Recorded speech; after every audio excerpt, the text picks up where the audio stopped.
2024 সালের বর্ষার সময় বন্যা দেখা দিয়েছিল পশ্চিম মেদিনীপুর জেলার চন্দ্রকোনার ভবানীপুর এলাকার একাধিক গ্রামে। তার কারণ শিলাবতী নদীর বাঁধ ভেঙে যাওয়া এবং সেই সঙ্গে নদী বাঁধের ওপরে থাকা চলাচলের একমাত্র রাস্তাও নষ্ট হয়ে গিয়েছিল। ফলে সেই দিন থেকে চরম দুর্ভোগের মুখে পড়েছেন ওখানকার 4-5টি গ্রামের বাসিন্দারা। কেননা গত বছর বন্যার সময় সবকটি গ্রামই প্লাবিত হয়েছিল। বন্যার জল এক সময় কমে গেলেও নদী বাঁধের যে অংশ ভেঙে গ্রামের অবস্থা খারাপ হয়েছিল সেই ভাঙা অংশ তেমনই থেকে যায়। ফলে বর্ষা চলে গেলেও সেই বাঁধ মেরামতির জন্য আর কোনো উদ্যোগ দেখা যায়নি সরকারের পক্ষ থেকে।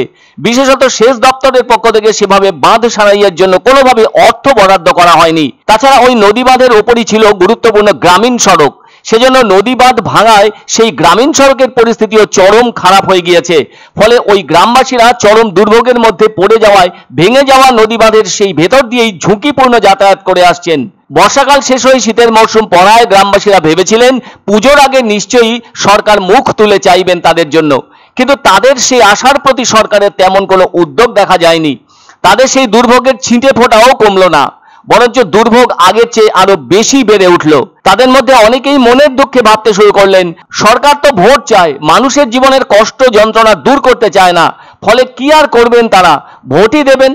বাঁধ মেরামতি কিংবা রাস্তা তৈরির ব্যাপারে তারা যেমন তিমিরে আছেন এবং কষ্ট করে দিনাতিপাত করছেন, তেমন ভাবে দুর্ভোগের জীবন যন্ত্রণাকে পাথেয় করে দিন যাপন করে যাবেন। বারবার নদী বাঁধ ঠিক করার ব্যাপারে পঞ্চায়েত থেকে শুরু করে অঞ্চল অফিস এবং শেষটায় ব্লক অফিস ধরে সব জায়গায় দরবার করেছেন গ্রামবাসীরা, কিন্তু কোনোভাবেই কোনো সার্থক উত্তর পাননি ভবানীপুর অঞ্চলের গ্রামবাসীরা। আর এভাবে দেখতে দেখতে পুজোর সময়কালও শেষ হয়ে যায়। শীত আসে, তখন তো নদীর জল কমতে শুরু করেছে, সেজন্য বন্যার ভীতি কিন্তু আর থাকলো না। যেটি থাকলো সেটি হলো চলাচলের একরাশ যন্ত্রণা। স্কুল কলেজ পড়ুয়াদের তো কম ভোগান্তি হচ্ছে না, কম হয়রান হতে হচ্ছে না আবার সকলকে। আবার রোগভোগ হলে তো চরম দুর্ভোগ পোহাতে হচ্ছে প্রত্যেক গ্রামবাসীকে, কেননা কোনোভাবেই চিকিৎসালয়ে যাওয়া সম্ভবপর হবে না ওই রাস্তা ধরে।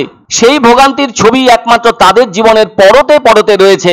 আর এভাবেই পেরিয়ে গেল 2024, যা তাদের কাছে যন্ত্রণার বছর হিসেবে রয়ে গেল। ফলে তারা ভাবলেন এখন তো শুখা মরশুম, নিশ্চয়ই নতুন বছরে শিলাবতী নদী বাঁধের ভাঙা অংশের মেরামতির কাজ শুরু করবে রাজ্য সরকার। 2025-এর জানুয়ারিও দেখতে দেখতে চলে গেল, এক কোদাল মাটি পড়ার ব্যবস্থা কিন্তু হলো না।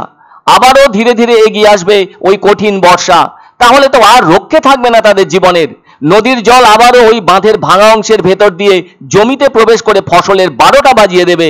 সবটা খুইয়ে কৃষকদের পরিবারে পরিবারে তখন নতুন করে যন্ত্রণা জেগে উঠবে বলে মনে করছেন 4-5টি গ্রামের বাসিন্দারা। ফলে দেখতে দেখতে এপ্রিল মাসও চলে যাওয়ায় তাদের মনে চেপে থাকা বেদনা যেন বাড়ার মুখে চলে এসেছে। আর ঠিক সেই সময়ই সেচ দপ্তর শোনালো খুশির খবর, 38,53,432 টাকা বরাদ্দ হয় এবং শুরু হয় শিলাবতী নদীর ভাঙা বাঁধ নির্মাণের কাজ। এমনটা জানতে পেরে খুশি হন গ্রামবাসীরাও। তার বড় কারণ 2026 সালে বিধানসভার নির্বাচন বলে মনে করছেন অনেকে। তা না হলে ভোট নিকটে থাকলেও যন্ত্রণার বয়স বাড়তেই থাকতো গ্রামবাসীদের বলে অভিজ্ঞ জনেদের ধারণা।